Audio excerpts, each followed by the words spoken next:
So I'm gonna do a really interesting. Sorry, the flowers distracted me. They're beautiful with the tomatoes and everything in the kitchen. Anyway, I'm gonna do another cooking video, and I hope you guys like it.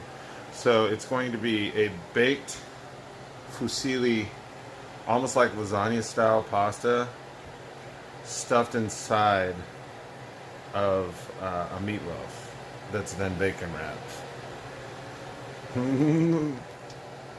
So I start out with, every pan in the kitchen, because I use like every pan when I cook, like every single pan. We've got some amazing baby bellers, which are really flavorful and they have a darker taste to them, and then some of these lovely portobellos. We're going to chop up and saute them with,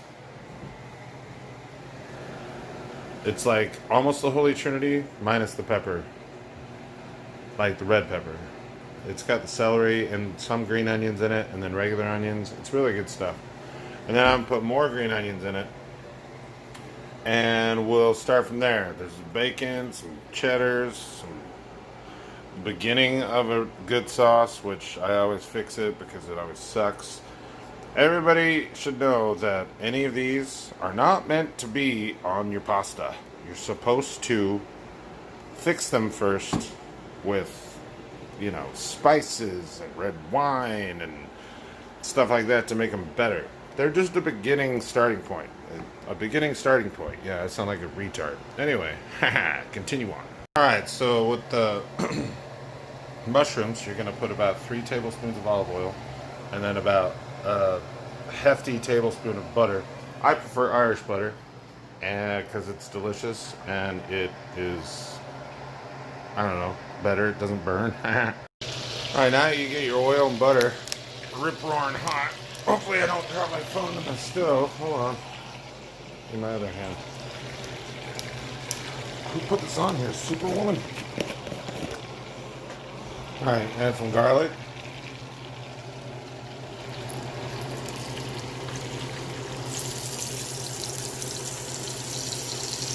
Sauteing that up. I like this granulated garlic. It works really well. Minced. Sorry, my bad. Minced. And then you have your 2 different types of mushrooms. Bam and bam.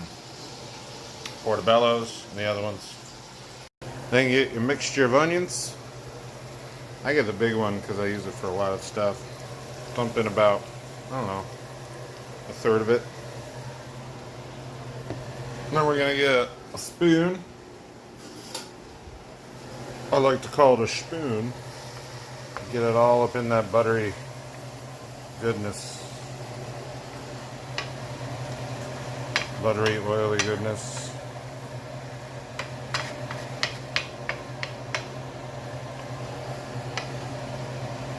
And then flatten it out really nice and even. Now you need some sort of an alcohol to break it down. I am out of white wine, so I'm going to use Jameson.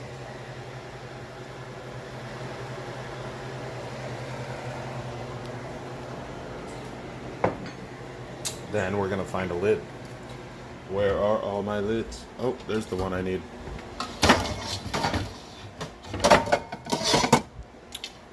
This ain't no Rachel Ray shit. This is real shit. And that is going to break down for a while.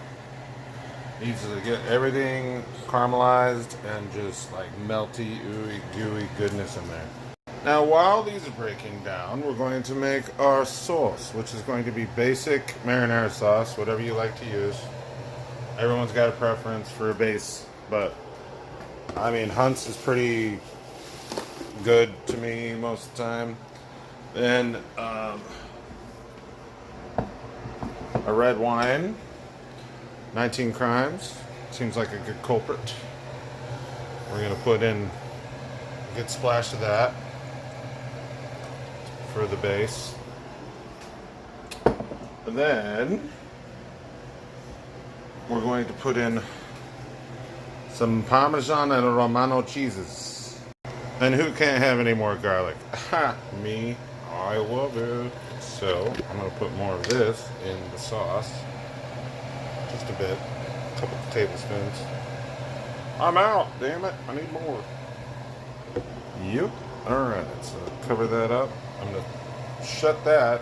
Stir, give it a good stir, and then put a lid on it and put it on a low simmer for a while so the alcohol can cook out and make all those flavors just taste amazing.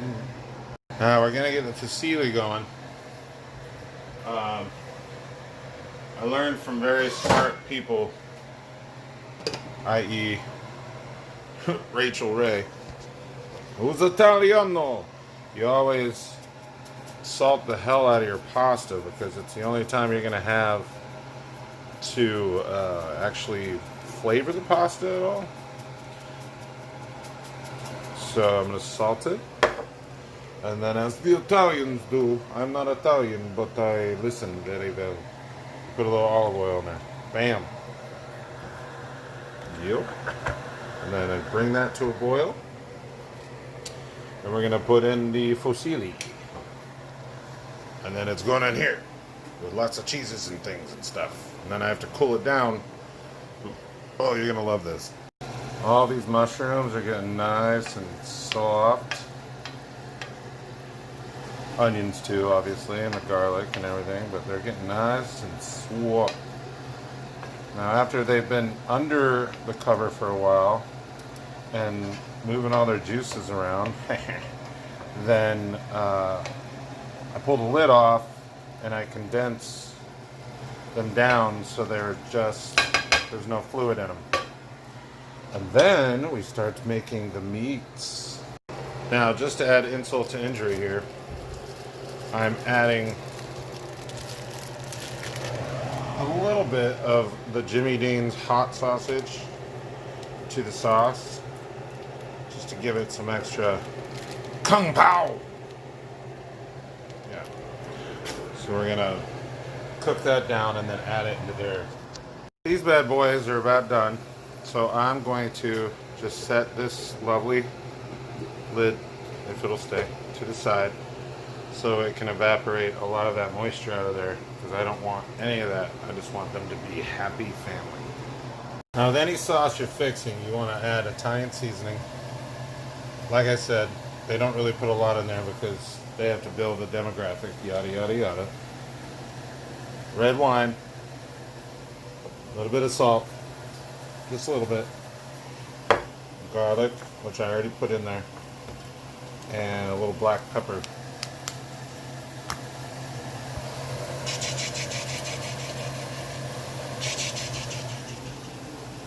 And then back on the stove it goes. Alright, the fusilli going in. I'm gonna use about half a box. Yeah, I use gluten-free pasta. This is a really good one. Just because I'm bougie like that, so don't judge me. I didn't know I was still recording. It was, oh, there's Pooty. Yeah, he's my, this is my little cooking chef. He's my sous chef. He likes to be next to me while I'm cooking. He's, yep, I'm a good boy. Yeah. I just want to make sure everything's done right, Dad. Yep. So now that the sausage is in there and it's at a nice low simmer, you want to keep it at about, I don't know, 2, just so that it can stew. About this point, you want to set your oven to about 400 degrees, depending on your elevation. I am below sea level, so I do 400. Some people do 450 if you're at a higher elevation. Anyway, because you're going to bake the fusilli in a 9x9 pan, and then lots of cheeses and stuff in there, and then we're going to throw it in the freezer real fast, and hopefully the pan doesn't break, because once it did. And then once it solidifies, you pull it out, and then I'll show you what's next. Obligatory Fernet timeout.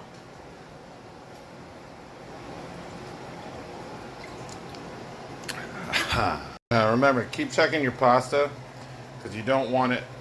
You want it al dente, and just, I'm talking like that borderline of al dente, because if you go over that, once it bakes, it's going to turn to mush.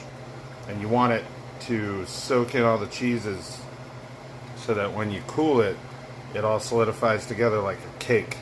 Never forget to greased up your 9x9 pan? Nope. You gotta do that. You don't want this shit to come out weird. Alright, so, yup. It's about time, Dad. I can't right now with his face right there. My mushrooms and onions and everything, garlic are all almost out of fluid, which is perfect. Because then we're going to use these and we're going to make meatloaf with it. And then we're going to stuff it with a hardcore cheese fusilli, almost like lasagna. It's going to be amazing. And then we're going to bacon wrap that thing. Just bacon wrap it. Now the secret to a really good bottom crust is you get some cheese and you put it on the bottom. And before anything else goes in there, you grease the pan obviously, but you make a little cheese crisper on the bottom of the pan. And I think that should be good. And then you just let that bake for a while you're doing other stuff. And then the cheese crisper comes out, and then you layer everything on top of it, and then more cheese, and other cheeses, and then other cheeses, and then they all melt together with the sauce, and they create this brick once it cools off. That then you can stuff inside a piece of meat, and then wrap it with more meat. The pasta is done. Drain it. Let it sit by itself for a minute. Honestly, in a minute I might do a cold wash on it just to get it colder so it doesn't keep cooking. But, use your own discretion, obviously. Now, even though there's a shitload of onions in here, I'm going to add a half a can of French onion soup from Campbell's. Just a little bit, just to see how it feels. Oh, I was still recording. Anyway, let the sauce break down a little more, pull the lid off, let it condense so it's a little more thick. I don't like to use cornstarch because that's kind of cheating. I like the long cook sessions because it turns out way better. You can, in a pinch, use cornstarch in it to make it super thick before you put it in the oven, but it's better if you let it reduce by itself since the red wine's in there. Now this is where you kick your heat up to broil after your cheese is melted. You just want to keep the door open, which sucks because it's hot as hell down here. But luckily I have an air conditioner and oh, it just turned on. Thank you. I didn't even have to do it. Then you want to get a nice crisp top on it and wait for it because it's important. Because that's going to keep all of your baked pasta all together and like ducks in a row. This goodness, all breaking down. It's going to be perfect. And then we get this cheesy goodness going. And this is going to harden so fast once I pull it out of here. Just remember to grease your pans, because it doesn't come out very easy. Now for the mushrooms, you're going to make, well, this is where all the meat and everything's going to go in too. But you want to put the mushrooms in a cold water bath and let them sit in there so they cool off pretty quick. That way you can put the ground beef in there with some other spices and whatnot, and it's not going to be hot, because you don't want it to be hot, otherwise it's going to fall apart in your hands. Alright, there's the cheesy crisper. That's going to keep cooking for a minute. Cool off, and then we're going to add the ziti or whatever it is, and then the sauce, and then more cheese on top so it sits like a brick. And then we're going to cut out sections of it. Mushroom mixture cooling off, and once it's cool enough, which shouldn't be too long, I will add the meat And my secret ingredient, which no one knows about from meatloaf, don't use eggs. Use mayonnaise, but olive oil mayonnaise. It's better and it keeps the meat way more moist than eggs do. Alright, now we're going to do this on top of the crisper. Nice layer of pasta. Don't worry, we're doing two.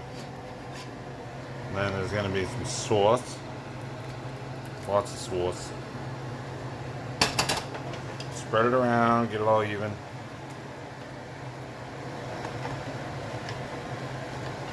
Smash it down as far as you can.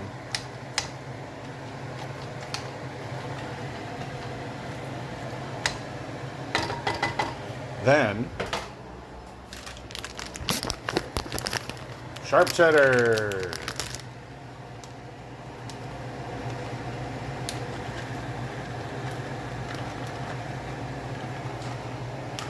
This is the glue that holds everything together. Alright, now we'll do more ziti.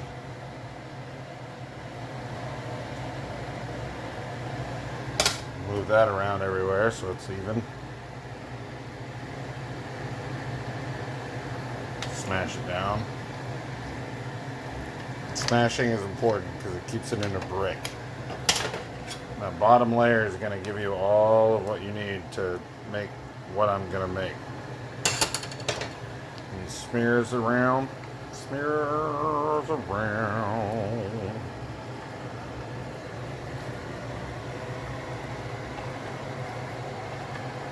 Smash it down. And then, the last bit of your cheddar on top. For a little lovely crispy layer, and more of the Parmesan and Romano cheeses right on top. Sorry, humidity down here is a little intense. This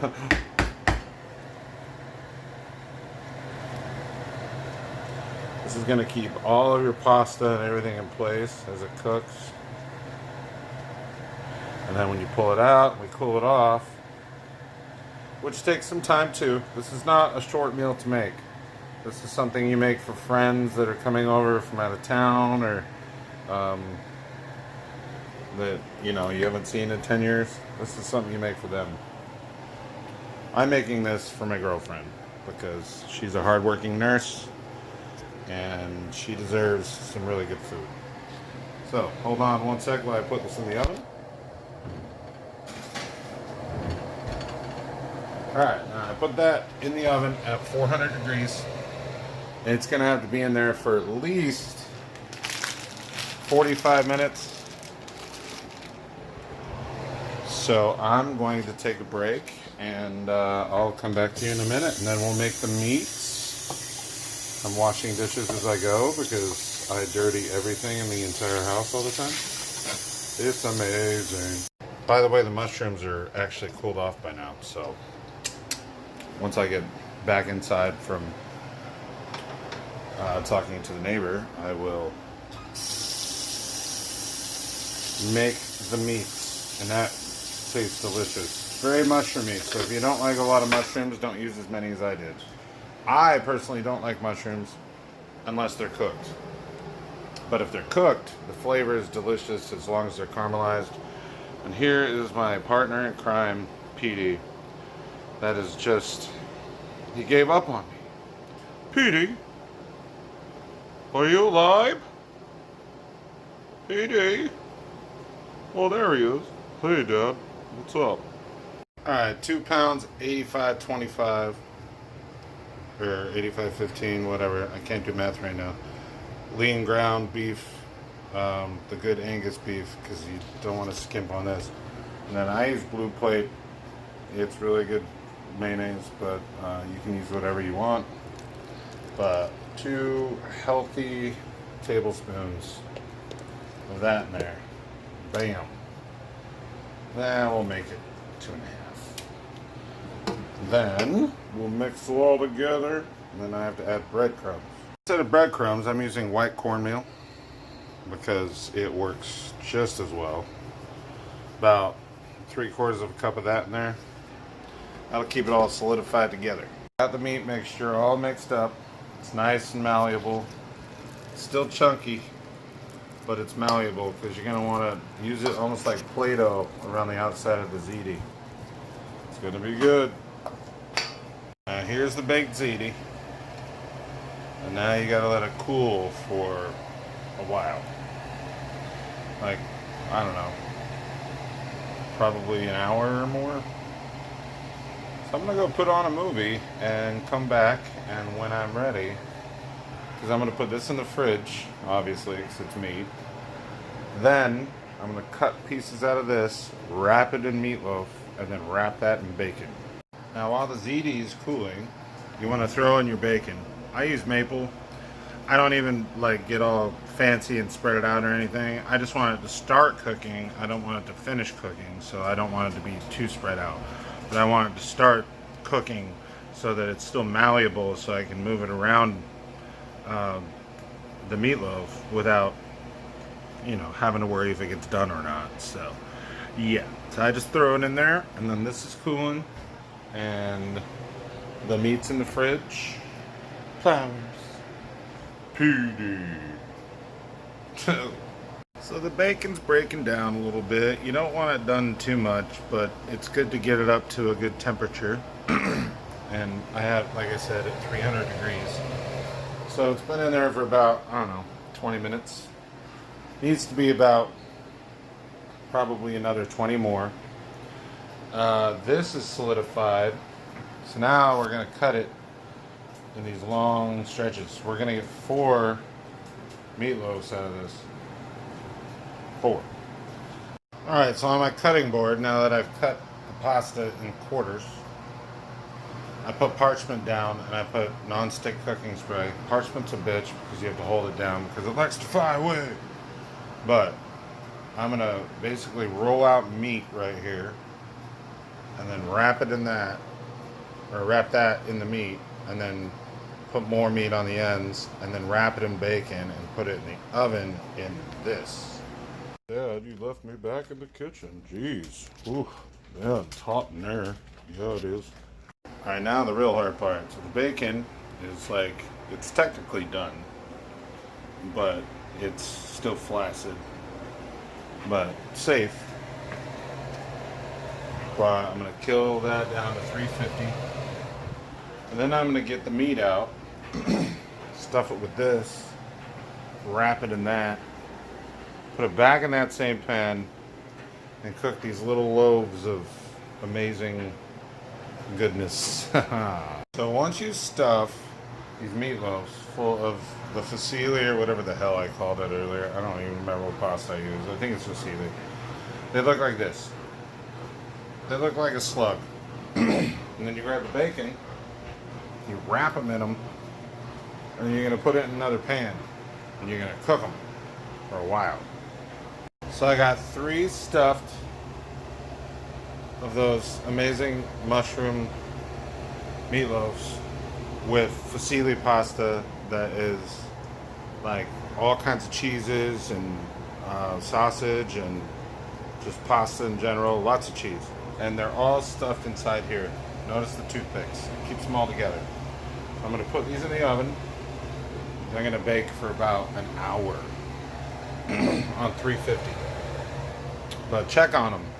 Like I said, humidity and elevation really plays a factor in this. So this should all be crisp as shit when it comes out later. And I will keep you posted. Oh yeah, buddy. These are coming along swimmingly. I can't wait. Well, these are it. This is the final product. Delicious, crispy as shit, solid, stuffed full of all kinds of good Italian goodness, wrapped in bacon. Yep, you can make this at your house. Just make sure to take all the toothpicks out so you don't eat them, because one of my buddies did that once and it didn't end well. So, yeah. Then I'm just going to let them rest and eat them later. Delightful. Thanks for listening. Till next time. Drunk Joe Cooking.